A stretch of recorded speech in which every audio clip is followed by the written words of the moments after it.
Good evening and welcome to Gamecock Central Radio, live from the back porch on Gervais Street in downtown Columbia. Tonight's guests are the beat writer for Gamecock Central, Ron Aiken, and our newest contributor to the site, Miss Alyssa Lane. I'm your host, CJ Driggers, and tonight we will discuss last Saturday's Gamecock loss in Athens. Since today is 9/11, we'll have a couple comments in regards to that. We will preview this weekend's Vanderbilt game and hopefully answer plenty of your questions via Twitter and email. Please submit them to @GamecockCentral on Twitter and email them to GCRlive@GamecockCentral.com. Last week's show was a great success with over 2,000 listens within 36 hours after the broadcast. I was really proud of that. I did not anticipate that, Ron. That was mostly my mom and her sewing circle friends. You know, I couldn't believe my mom could hit refresh, log that out many times. That many times. And thanks to that great response, we are now on iTunes for free via the Apple iTunes store. But let's learn a little bit about our new contributor, Miss Alyssa Lane. Well, I'm happy to be here, so thank you guys for having me. Welcome aboard. Thank you. Appreciate it.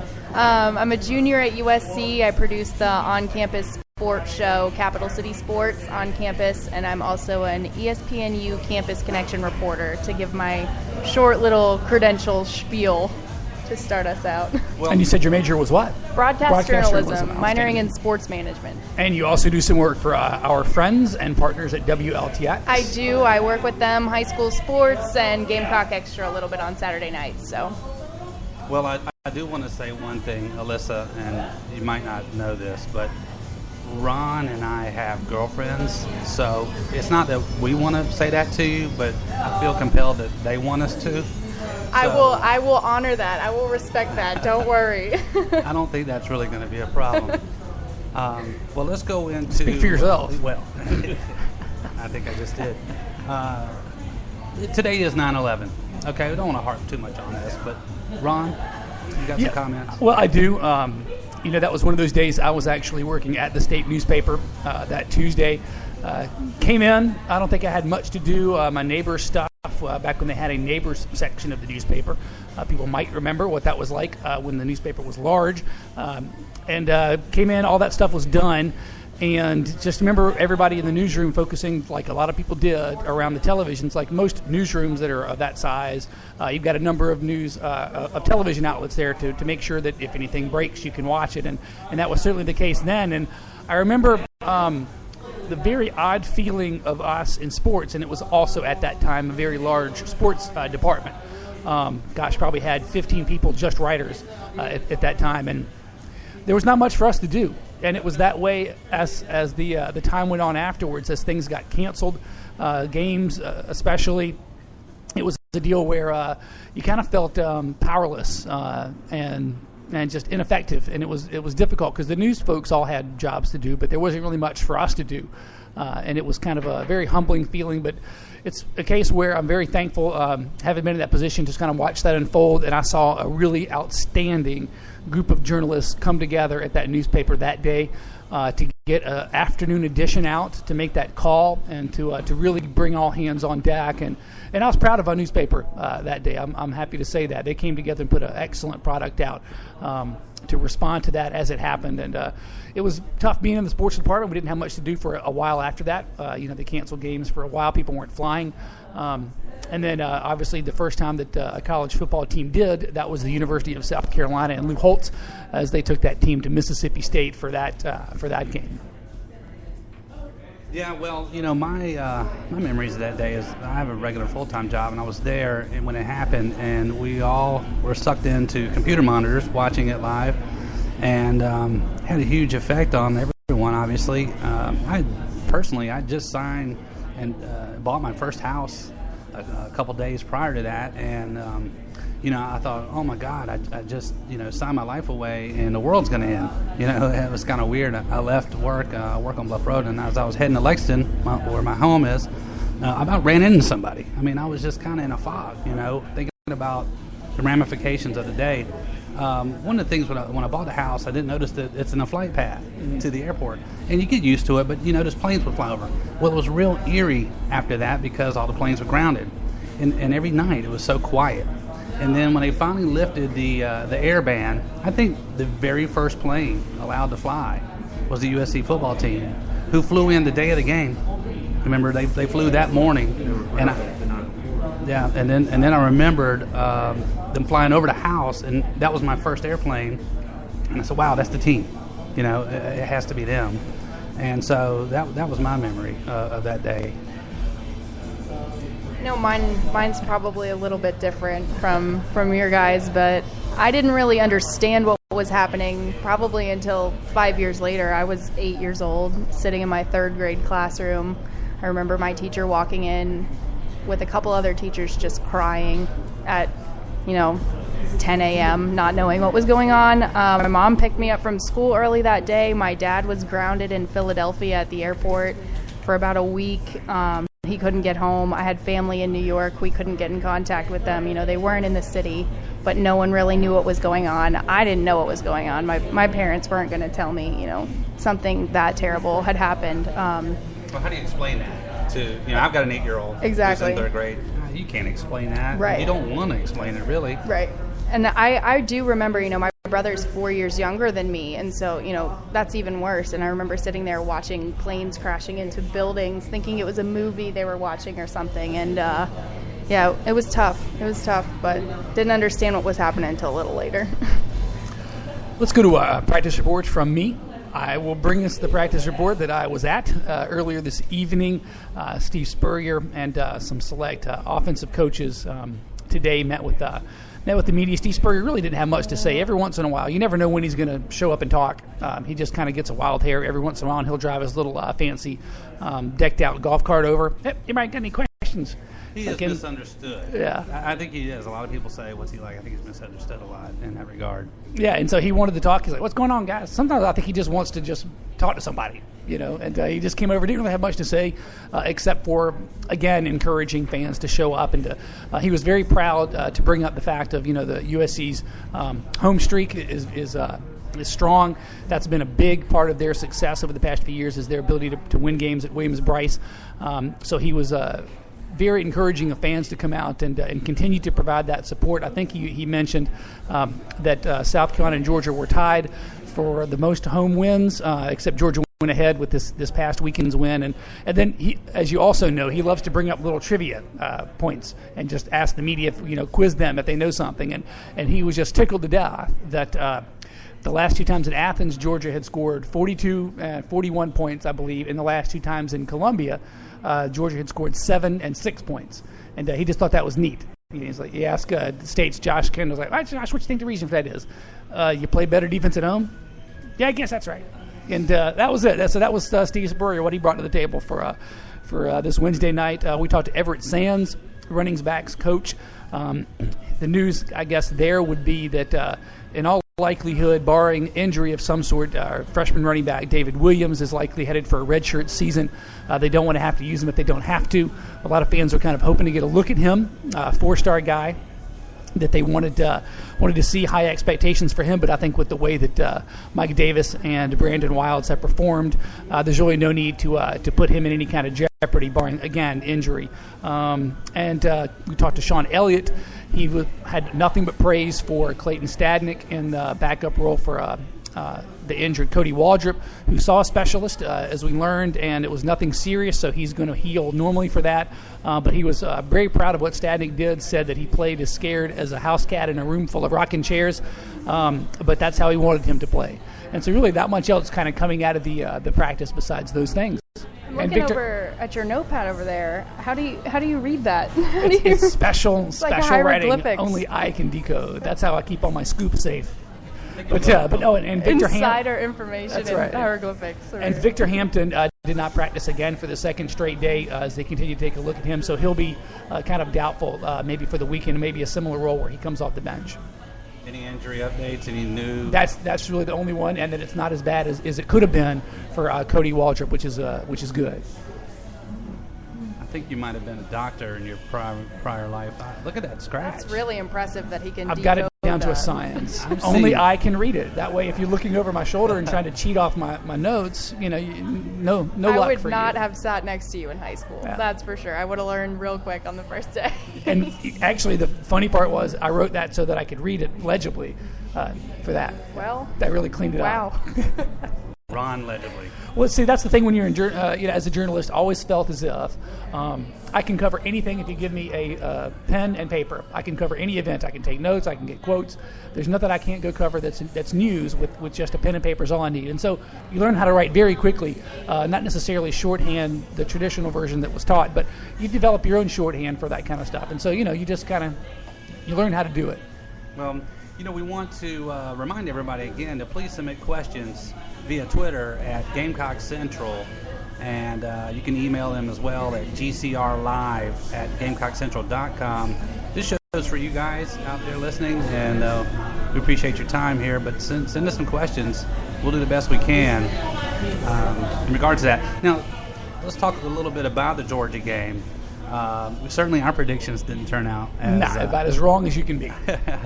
I think we were all overconfident. We took that confidence from the coaching staff and the players. I mean, they were very confident. And it was not the same Georgia team that played against Clemson either. At home, they had a lot of confidence. The crowd was energetic on the field. You walk out there and you sense wow, we're on the road, and this is the SEC, and this is a real opponent, and they're not happy, and they want blood. And you could sense that from the very get-go. I was just amazed. I watched it on TV last night for the first time, and it's so different watching the game from the field than watching on TV, especially space. You can't tell how wide open the players are running through lines and gaps and defenders because there's so much obstruction of your view on the field. But, wow, they just gashed that defensive line. Yeah, they sure did. That's one of those things watching, again, also from the press box. You don't get a lot of the things that you get when you watch it at home, which can be a benefit when you're looking at how plays develop downfield. And I think that's one of the reasons that those of us who watch from that angle and in the stands, for that matter, can get frustrated sometimes with Connor Shaw's decision making a little bit to take off. He does have that tendency to do it. He's always had it. He's probably not going to change it anytime soon, and his time's running out. So I think that's just what you live with. The good of that is he's at a terrific record, and he gets you big first downs and big conversions, and he makes the defense have to prepare for that. When I spoke with Joe Fisher today, who was Vanderbilt's radio announcer, been there for, I think this is his 16th season, and he had nothing but praise for Connor Shaw, that you have to look at him as a running threat and ability to his passing skills, which he thought were underrated, and I tend to agree with him there. But you do see a lot more when you're watching the game from that angle, especially when receivers are open and calling for the ball and not getting it because the quarterback may have taken off a little bit too soon. But Alyssa, I'm interested to hear what your take on the Georgia game was. Well, this was one of the first games that I watched from the comfort of my own couch in a while, and I gotta say, not covering it as a member of the media and just watching it as a Gamecock student, I was infuriated, absolutely infuriated. I do think that Gamecock fans are putting a little too much blame on Connor Shaw for the loss when you look at his statistics at the end of the day. I don't agree with a lot of the play calling. I did think it was funny, kind of going all over the place here right now. Give me an example, though. Give me one example of a play call. How about that 4th and 1 when we ran an option with absolutely no blocking for Mike Davis, and you have a running quarterback, a quarterback who's known to take off, get 15-yard first downs. And a tough physical runner. Right. And, I would not put it past Connor Shaw to drill it right up the middle and get that 1-yard touchdown, and I was appalled when I saw the option. You're talking about quarterback sneak? Quarterback sneak, That's yeah. a new play, right? Apparently. That is the shortest distance between the snap and the goal line. 2 points is a straight line. Right. Yeah. I couldn't believe it. I really couldn't believe it, and I went on a rant, and, my roommates aren't the biggest football fans, and, they did not really appreciate my rant or anything, but it just shocked me, and, Spurrier did say later, he took a lot of the blame for the loss on himself, and he said, the play calling wasn't there, offense and defense, but that was my one moment that I said, okay, this is the tone of this game. And then, as soon as Mark Richt pulled the trickery with the onside kick right out of the bag, I said, okay, Georgia's in this more than South Carolina is right now. That set the tone, absolutely. They were going to bring everything to the table and leave nothing in the playbook. Right. And also, I talked to Everett Sands today and asked him that very question. What did you think about that fourth down call? And he's like, well, honestly, if Brandon Sherrill makes a block on the linebacker like he was supposed to, it's a one-on-one situation, and we like Mike Davis in that situation. So it's like the call wasn't terrible if everybody makes their block. He said probably that is one we'd like to have back, and we'd probably do it a little bit differently, in hindsight. But that play had worked a couple of times before to large effect in the game. So it wasn't a horrendous play call that it could have been. Now, personally, I'm never a fan of throwing the ball backwards 5 yards when you need to go forward 1 inch. Shotgun from 5 yards back. Right. Yeah, but if Brandon Sherrill makes a tackle, he's in the game, or he's in the end zone, and we're not talking about it. But it's a game of inches. It is literally a game of inches sometimes. And when you're talking about momentum, that stop and what that did for Georgia, and the onside kick and all those things, you just kind of, the coaches fighting on the sidelines, all those things led to a feeling that this is just rolling in the wrong direction. And now give South Carolina credit. They fought back from that, down 17-3. And then when they were able to tie it up at 24, and it looked as if they were going to be going in to take the lead, and Connor Shaw fumbles, at that point, I don't think there's anybody right before that fumble when it looked like he had converted that, was it third down, that didn't think that South Carolina wasn't getting ready to score and go ahead and take control of the game. It was a very quiet stadium at that point, but that flipped, that changed. Georgia got it back, and the rest was history. They couldn't stop them after that. Well, go ahead. I was going to say, I think there are a lot of positive takeaways even from that loss. It was an ugly game, but at the same time, like you said, they came back, tied it up a couple of times. Connor Shaw did not look horrendous. And Mike Davis, that's a whole other topic, outperformed Gurley, and that's not what we were expecting. So I don't think it was terrible, but, a loss is a loss. So. Yeah, you can't pin this one on the offense almost at all. But they had, besides, again, the inch line, the 4th and 1, and then the fumble, that's almost 14 more points right there. And you're talking about a pretty stout effort on the road in the SEC in that environment when everything's looking against you. So I credit the offense terrifically. I think they played better than most people expected them to play. And then, again, conversely, the defense probably didn't play as well as most people thought they could play, especially after watching Clemson's defensive front get so much pressure on Aaron Murray and make him make mistakes and put the ball where he didn't want it to. That didn't happen at all, actually it was worse than you could have expected, because the times they did get pressure, he was able to roll out and then kill him with a big play. Well, USC's defensive line couldn't get off blocks, and the inexperience of the linebackers showed because they ran right to blockers, and they were getting bowled over, taking bad angles, using poor space. This is the first time this season that was clearly noticeable from the field, the difference between Shaq Wilson and those senior linebackers last year, and getting in a proper position, kind of snuffing out the play before it begins. You kind of see that when Gurley ran to the right 3 straight times, and everybody on the field knew what was going on, and nobody stayed outside to contain and forced it back in. Clowney, stand over there. Somebody do something. It's obvious they were lining up, pitch, run out, line up, pitch, run out. It was pretty evident that they were getting manhandled and whipped and just not getting off blocks. It seemed like everybody got blocked. Every Georgia blocker found their man and did their job. They were motivated, highly motivated, and I think we spoke to Kelsey Quarles yesterday, and he said we went out there and thought Georgia was going to hand something to us, which was, I think, a lot of people on our board took some umbrage at that, but I think that's the case. I think they really thought they could go in there and just show up, roll the helmets out, having won 3 in a row, having dominated them defensively a season ago, and experience the same success. And then once that didn't happen, you start having some problems. You have the miscommunication between the defensive line and the linebackers that we saw boil over into the argument on the sidelines, and then people are looking around at each other. Georgia's still driving. They can't get the ball back, and then it starts becoming a thing that's out of your control. And I asked, Kelsey, what do you do in that moment? He's like, you got to just pull people to the side and stop them and try to get the ship righted. But nobody was doing that. And I think people were kind of looking around. Sometimes in the course of a season with the team, you have those moments where a leader is needed, and if somebody doesn't step up to fill that vacuum, vacuum that was there maybe the season before.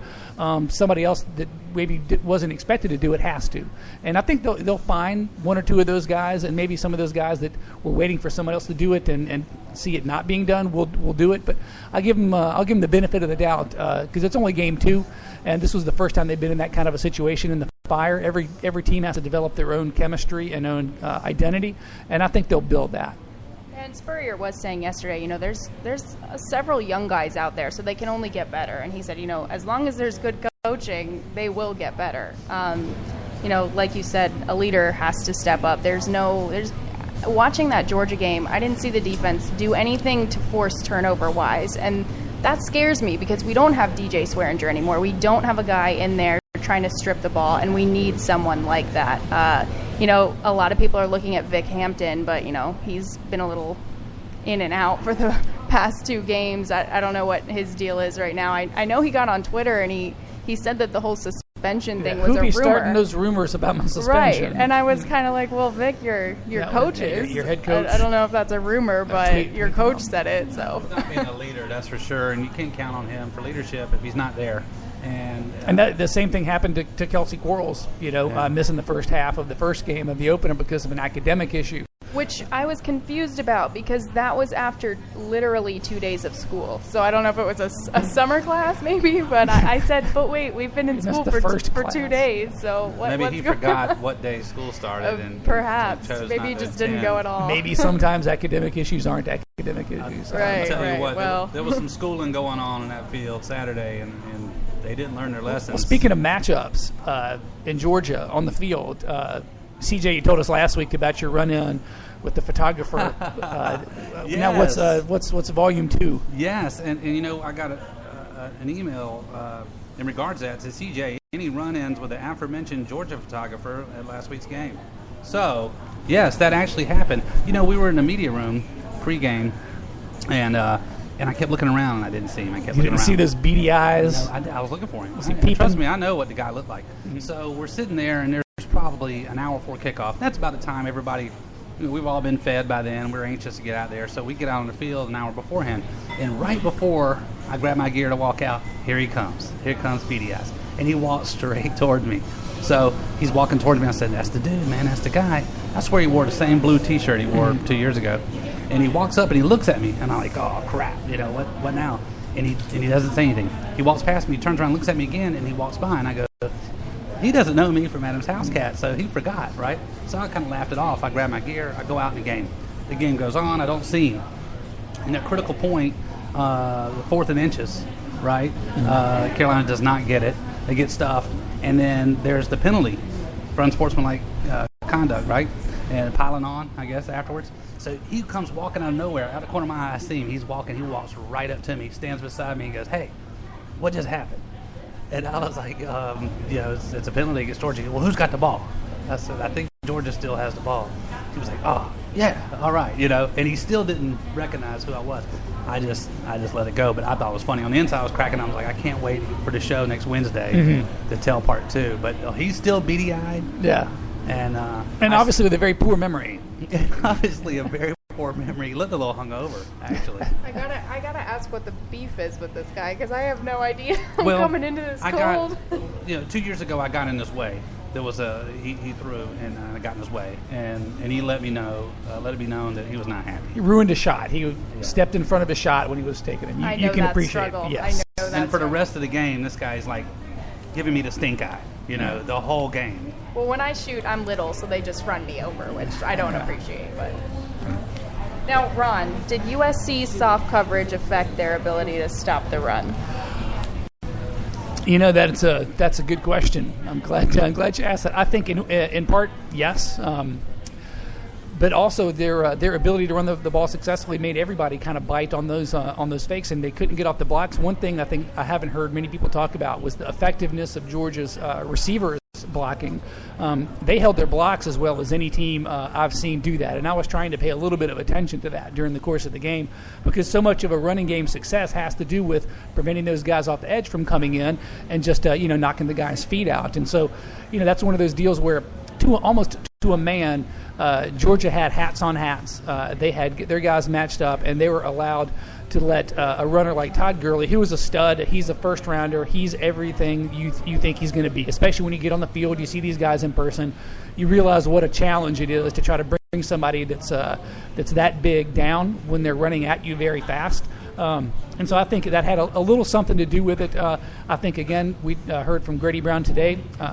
Yesterday, if they go back and could redo the game, I think they would change some of those coverage issues that they have, would play a little more press coverage than they wanted to, and that they would be a little more aggressive in terms of their run stoppage, because even though they said the words, we know we need to stop the run coming into this game, obviously that didn't happen, and I don't know whether that's due to overconfidence or whether that's just due to not getting the players to believe how serious the challenge was, or if it's just sometimes the other team wants it more, and that's how the ball goes. And I think probably it's a little bit of the latter.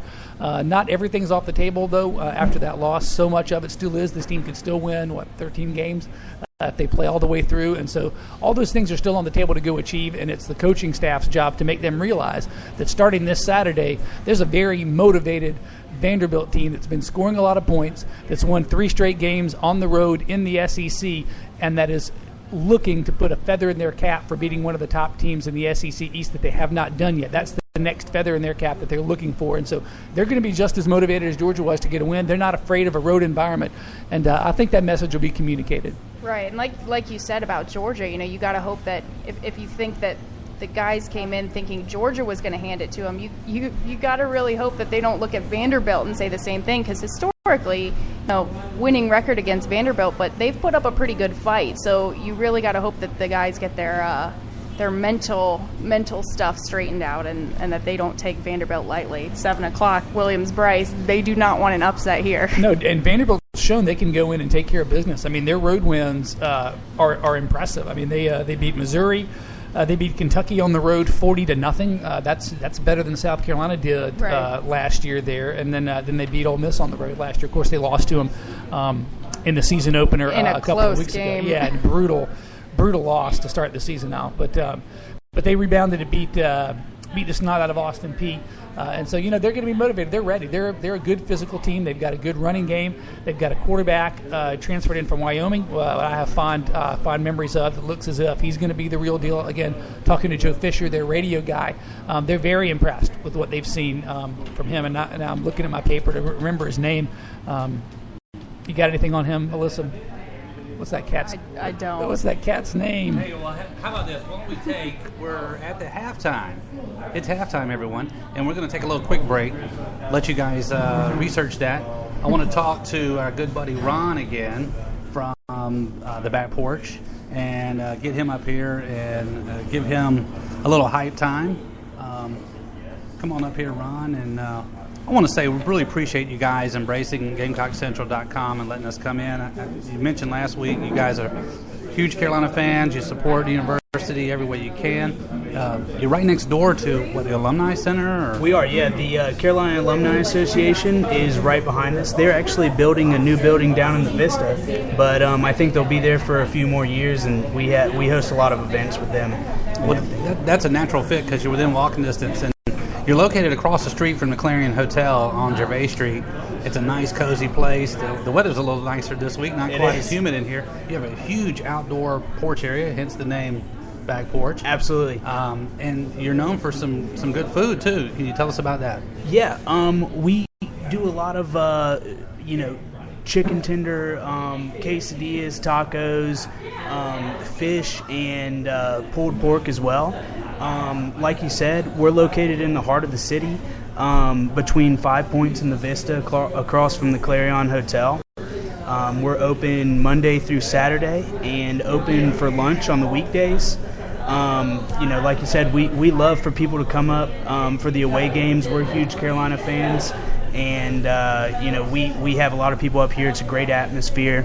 We have a great atmosphere for hosting events, and we also do catering. How about Monday Night Football? You get a good crowd in here for Monday Night Football? Oh yeah, absolutely. We anytime on Saturdays when our game's on, we always have that on every TV, of course. Right. But whenever we always have the big games showing and everything like that. Whenever we have away games, whenever we have home games, we definitely go to the games ourselves. Now, did you talk to your brother about the possibility of making an entree or an appetizer in the name of a Gamecock Central staff member, like suggested last week? Did that come up at all in your meeting? The nachos.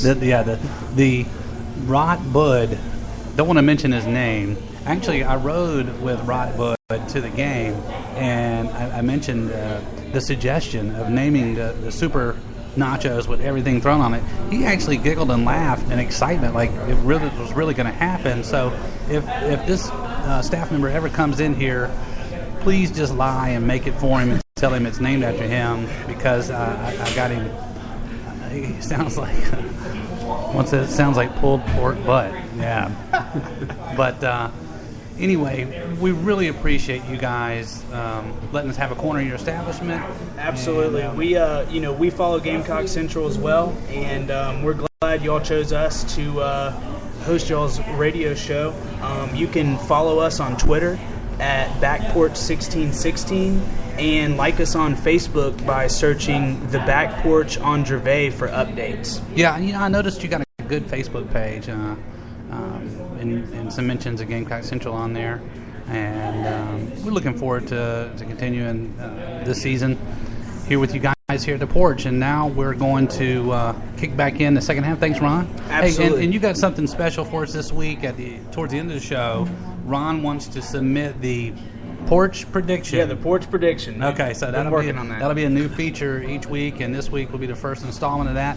At the end of the show, we'll let Ron give the establishment's prediction for this week's game. Thanks, Ron. Thanks. Yeah, maybe he can do better than we did last week. Man, we were off the charts, I tell you. I bought it. I bought the hype. I bought into it. I bought the hype hook, too. line, and sinker, and just got embarrassed. Well, I'll tell you one thing about it. We need to get off Georgia, but just on the field, when Clowney gets his arm, slashes in and hits Murray, and the ball just floats in the air forever. I mean, it looked like it stayed in the air forever. And two defenders can't get it, and it falls in the guy's. And then I'm like, so this is the kind of day we're going to have. Right? Yeah, you had a lot of those little moments during the course of the game that looked like it just wasn't gonna be their day. Yeah. Hey, we got a question off of Twitter. Ron, what is Cedric Cooper's status? And this is from Michael. Thanks, Michael. Cedric Cooper is back and cleared to play. They've been kind of wanting to ease him a little slowly. He did not play this past week, even though he was on the participation part. We talked to him yesterday at practice. He's one of those guys, when you look at him physically, he looks like a Greek god. I mean, he looks like a person that could not be, no human being could be in better shape than him. Huge arms, prototypical linebacker size, strength. He's super smart. He's a very nice guy, very well-spoken. Thanks, Ron. Very, very classy. He was one of the guys that was telling us that, there were people looking around with kind of, not deer in the headlights eyes, that was Kelsey Quarles, but more looking for a leader to emerge and kind of missing some of the people that had done that before. And I got the impression that he wanted to be one of those guys that stepped in there, but he hasn't played this year because he got hurt, the second or third practice of the fall and is only now coming back. And I think once they get him back, which if it's not this week, it'll probably be next week, that he starts seeing more significant action rotating in. I think he's eager to do that because he's been around as long as anybody else on that linebacking staff with the redshirt year and everything else. And I think he's ready to do that. So he'll probably play some snaps. Not necessarily meaningful this weekend, but probably starting next week, I would see him back in a more regular rotation, depending on how he performs. Much like Vic Hampton, it's hard to leave when you don't play, although he's not playing for a different reason. That's exactly right. For a different reason. But, Alyssa, I want your input here. Which player do you think the team misses the most, DJ Swearinger or Ace Sanders? Honestly, I think it's got to be DJ. Ace, he brought a lot to the table as far as punt returns and, stellar electric player. But right now, I think the Gamecocks need a leader, like we've been saying, and they need someone to be able to rally around. DJ was always the one in the middle of the huddle, screaming his head off, getting everyone hyped up. I haven't seen that yet this season. I haven't seen someone step up and be that person, every single time. DJ goes around smacking guys on the helmet, get your head in the game. I think that's what the Gamecocks need right now if they're going to be successful for the rest of the season. Of course, they're both players that Gamecock fans miss. But well, yeah, and one thing, too, I noticed from being a photographer and being around the guys a lot, and Ron, please chime in on this, the defensive linemen, the ones that USC has now, they're kind of quiet guys. Quarles, he doesn't say much. The the two Dixon brothers, Mm-hmm. they're not talkative types. Sutton will talk, but he's not super vocal. He's a little soft-spoken too. Yeah, and so none of them are natural talkers, trash talker type. Clowney is, but yeah, there's nobody that's just dying to get in front of the microphones like Swearinger was. And the thing that's probably an area where he gets a little bit of a short shrift is in his ability to play. And I've been told this by numerous guys. He could play any position on that defense. He knows where everybody was supposed to be on every play. He called the plays and formations out. He would get you in the right position. If you were in the wrong position, he would hold you accountable if you weren't. And there's nobody on there that on that team right now that has that degree of expertise. I mean, he was a smart guy. He talked trash and made you think maybe, you hear thug and he just plays dirty and he goes for cheap shots. None of that is really accurate. This is a smart guy that knew exactly what he was doing. Some of the smartest guys are the trash talkers because they know they're going to get you off your game. And right. he impacted the game in so many ways, not just from his big hits and his physicality from that position, but also in his leadership and getting other people to understand and focus on the importance of the moment. When you let games like that Georgia game slip by, it's an uphill battle for you to achieve the things that you wanted to achieve all season long, and it's still possible, but it's more difficult now. And I would believe that if there was a Swearinger on the field at that Georgia game, that some changes would have happened and some dudes would have been held accountable right then and there, and it could have made a difference. Well, with soft-spoken D linemen and inexperienced linebackers, and nobody's is there anybody going to step up and be a defensive? It's almost leader? got to be somebody that's not doing it right now or that's not on the field, because I think, like you said, it's been pointed out when you talk about Kelsey Quarles and Victor Hampton, these are the guys that you're counting on for that leadership, and when they're not on the field because of their own doings, that's not a good message. And so then when that person starts yelling at you to do something, I'm just guessing hypothetically, I don't listen as much as I do to somebody that's been there. And you think about some of the leaders in the years past, the Travian Robertsons, right. the Melvin Ingrams, those guys that were workout warriors that didn't miss practices, that didn't miss classes, didn't get suspended for dumb reasons. Those guys, I don't know who the next handoff to that person is that takes those things responsibly. There might be some guys that do it quietly, but this team doesn't need quiet leaders right now. Okay, well, we want to get some more questions submitted to us via Twitter at Gamecock Central on Twitter, and email at GCRlive@GamecockCentral.com. Alyssa and Ron, what does USC need to do to beat Vandy this week? Let's move on to the Vandy game. We've had enough Georgia. I can't stomach it anymore myself. Let's look forward to Vandy. I joked earlier that when I lived in Nashville 2 years, they were called the Commodore Mats. They're not the doormats anymore that they used to be. But what's your opinion this game?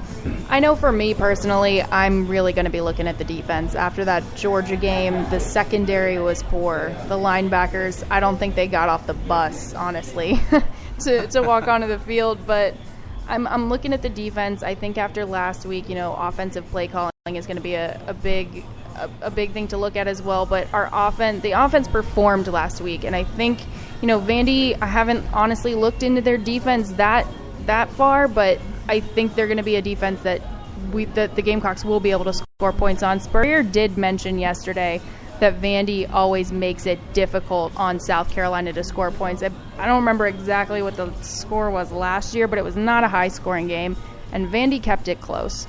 It's going to come down to the defense, as it usually does for South Carolina, and last week the defense wasn't able to do their part, which in my opinion is why we lost.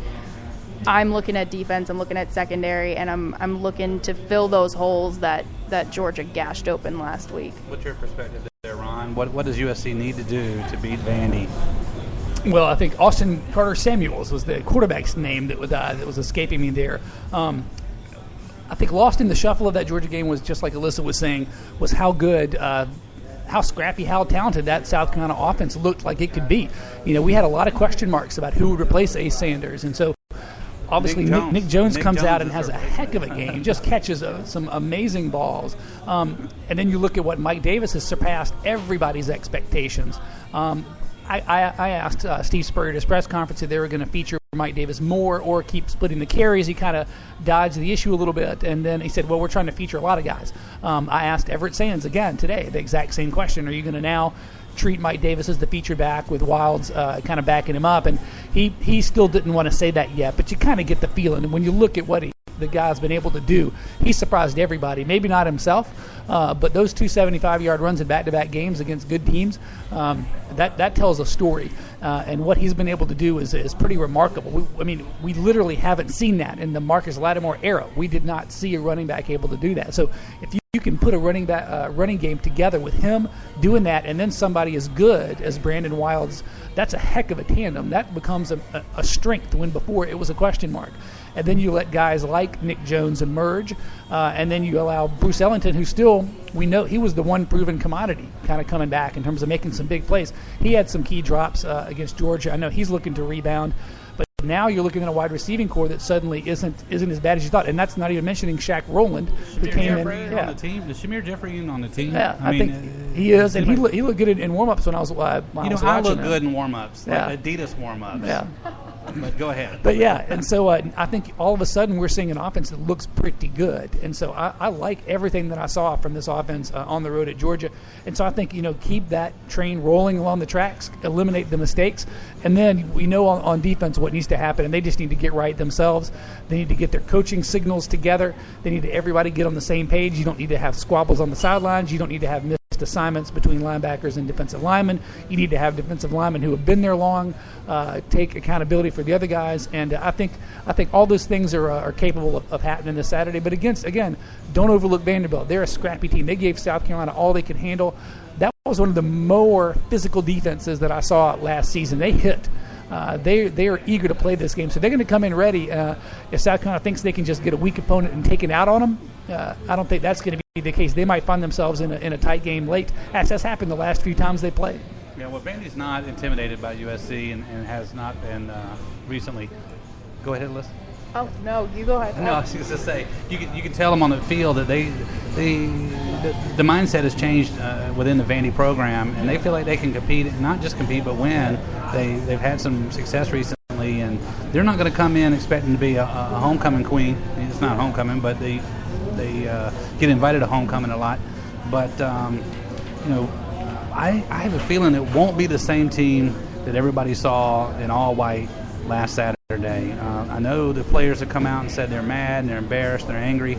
We'll do something about it. The cynical Gamecock fan, especially members on the board, are ready for action and not talk. And we've had a lot of talk, a lot of hype, and the fans are wanting to see them live up to it. I think we'll find as the season progresses, North Carolina is probably not as good as anybody thinks, and that win may not be as significant down the road. So show us something now. Show us something now. I want to go ahead again and ask for questions again at Gamecock Central at Twitter and GCR Live at GamecockCentral.com. Yeah, looking at Vanderbilt, again, they want to take that next step as a program. They've achieved some of the things that they've wanted to do under James Franklin. He's won more games in his first two seasons than anybody at Vanderbilt since 1904. But the last time they beat a ranked team was 2008, and that also coincidentally was the last time that Vanderbilt beat South Carolina. The 24-17 in that one. Last year's game, again, 17-13, South Carolina squeaks by. It was a 13-10 Vanderbilt lead going into the fourth quarter. Who made the big play to seal that win? Was it Shaw? No. DJ Swear. That's right. With the phantom hold. If you're a USC fan, it was not a hold, a defensive hold, but to the rest of the nation, I think they thought held him a little bit. But hey, you win some, you lose some. When it comes to penalties and that kind of thing. And speaking of penalties, will the SEC call holding this year at all? I mean, have you seen not the game? on anybody playing South Carolina? If you look at our galleries, we've got me, Paul Collins, Chris Gillespie. We got photo after photo after photo of players being assisted, having their jerseys removed. Mm-hmm. Now, obviously, it must be a hard thing for them to do because the players are so willing to disrobe them on the field during the game. But, I mean, come on, give us one holding call. Please. I thought that there was Jordan rules where you don't touch the star and you don't hold Clowney. You let him do his thing. But apparently that's not the case. He and that's been routine with him. And to his credit, he doesn't say and complain, I'm getting held all the time. This is garbage. He said, I'm out there playing the game. That's just part of the game. But it does appear as if he gets held quite a lot. would print out some, 8x10 glossies and just mail them all to SEC. I don't know. I don't think it would do any good. I have a feeling that the league got too much of a perception of defensive only, and back when we had a lot of low-scoring defensive games, and that doesn't excite viewers. That doesn't help maybe attendance. It's not a good defensive game for me. I enjoy watching because defense is effort. Everybody wants to score. You play pickup games in basketball. Everybody likes to shoot. But to play defense, you got to want to play defense. You got to want to get in the guy's face. You got to want to alter shots, whatever. Football is the same thing. And the team that has the more motivated defense normally wins. Let's flip it around a little bit. How does Vanderbilt beat South Carolina? Start with you, Alyssa. Ooh. Well, there's one I didn't think about yet. I think, obviously, Clowney. We got to start with Clowney. Everyone knows we're going to throw screen passes, throw away from Clowney. Wherever Clowney lines up, we're going to play to the other side of the field. So there's one thing. Obviously, after seeing Mike Davis last weekend, you gotta watch Mike Davis. Splitting carries with Brandon Wilds and still putting up that, those crazy of numbers. He's a player you got to watch. And then Connor Shaw with his feet. Take off, one read, takes off and runs.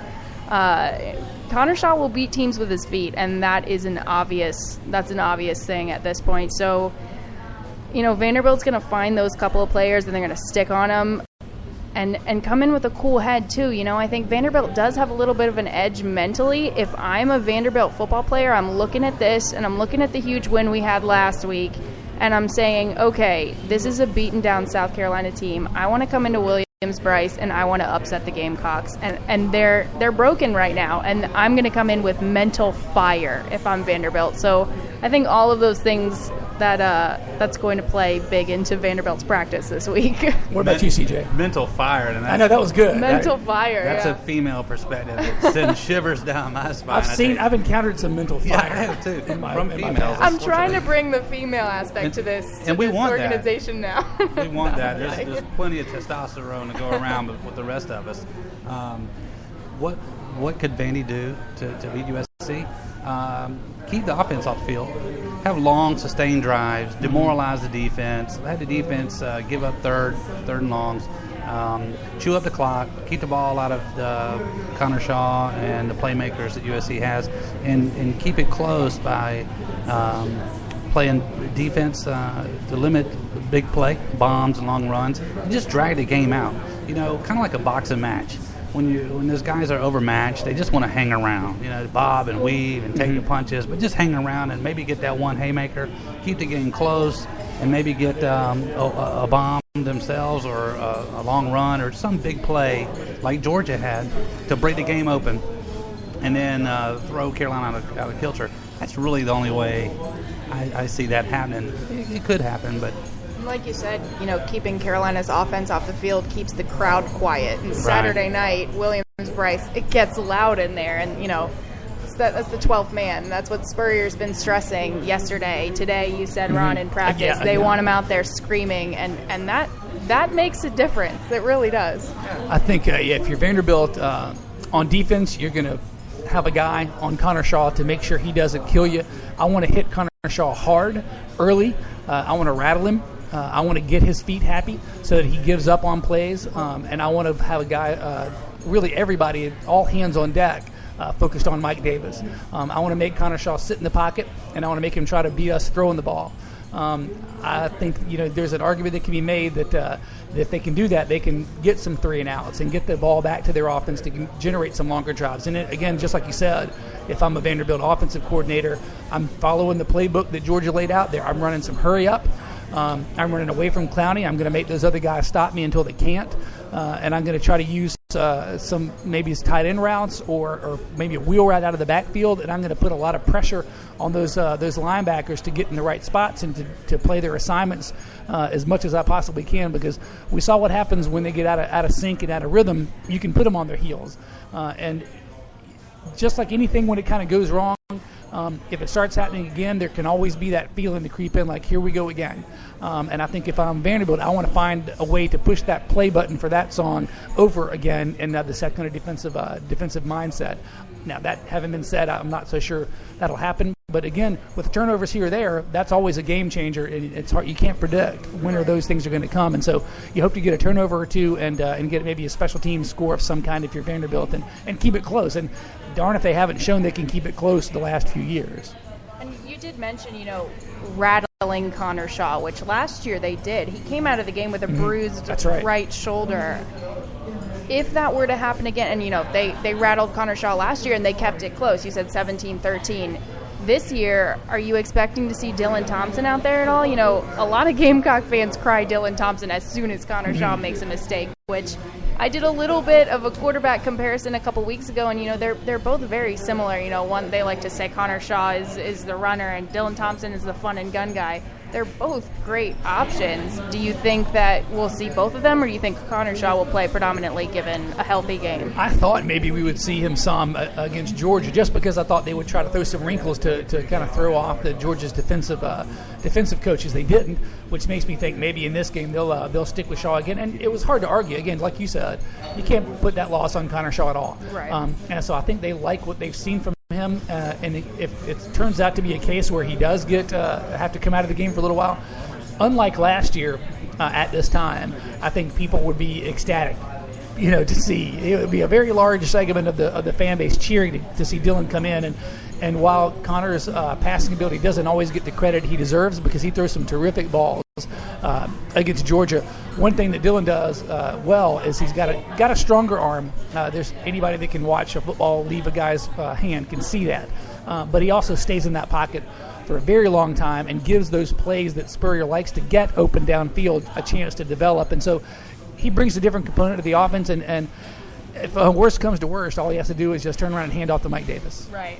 And it was funny, the first and only play of the opening game against North Carolina is a touchdown. Yeah, and it's like, right. oh, well, hello, Dylan Thompson, you are here. Hilarious. Both of their first attempts for passes were touchdowns for Shaw and for Thompson. Kind of like a 3-point contest. You shoot, I want. Oh, okay, I made mine. I'm done. Yeah. And I love seeing the chemistry between them too. Connor Shaw, he throws touchdown pass to Nick Jones, and you see Dylan Thompson is the first person running over there to give him the chest bump, and I love that. And it's great because as an athlete, there's that underlying competitiveness for starting time, but at the same time, they seem like best friends. And you have that leadership that we were saying was so vacant on the defensive side. I think you have that on the offensive side, and that's why they were able to play with confidence. They're able to go on the road and get down 17-3 and not panic and fight their way back and continue to fight. I mean, they were in that game until the very end. I mean, it was just a couple of bad things that, again, 4th and inches, and you're talking about, what could possibly be scoring 40-plus points in Athens. That's pretty strong from the offense. Nobody's criticizing, I think, the way that offense is played. Well, before we get to the final prediction here, say something real quick. Ron, do you like winning stuff? I do. Alyssa, do you like winning things? I am in college, like so I love winning stuff. How about free food? You like winning free food? That's my favorite thing to win. We have a premium sponsor on Gamecock Central this year, Rush's, and they sponsor a contest. Each home game, a fan goes and stops by Rush's on the way to the stadium and picks up a tailgate, chicken or a barbecue supper. Food of their choice. Right. And they go to the tailgate spot, and all they have to do is take their cell phone and take a picture of themselves enjoying the food and beverage from Rush's and submit it to our contest to win a $20 gift card, which will basically get the next tailgate free. And then at the end of the year, all the entrants, regardless of whether you win on a weekly basis or not, all the entrants are going to go into a hat to win 2 tickets to a postseason game for USC after the season's over. So that's a pretty good contest. That's a good odds, right? If it's just one winner per week. Yeah, one winner per week. And so we want you to submit them to Rushes to Go at GamecockCentral.com. Now that's RUSHSTOGO. Rushes to Go at GamecockCentral.com. You'll see us hype it on the site here as we get closer to game time.